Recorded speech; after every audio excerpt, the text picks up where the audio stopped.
My dear respected brothers, Allah subhanahu wa ta'ala says in Surah Tawbah, verse number 124, and whenever a chapter is sent down, some of them say, whose faith among you has this promoted?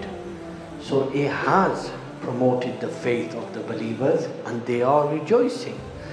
So regarding the Holy Quran, this is something that we all understand, that through the Holy Quran our faith is promoted, is increased.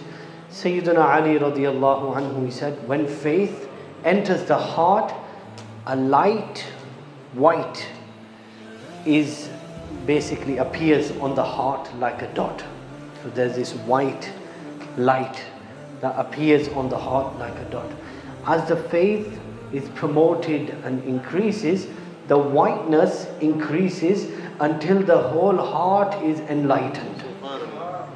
And likewise, regarding hypocrisy and disbelief, a black dot first appears, then as disbelief, hypocrisy increases, the heart, it totally becomes black this way. The Sahaba Ridwanullahi Ta'ala alayhim ajma'in, they would say, let's sit for a while to talk about the hereafter and deen, so our faith increases.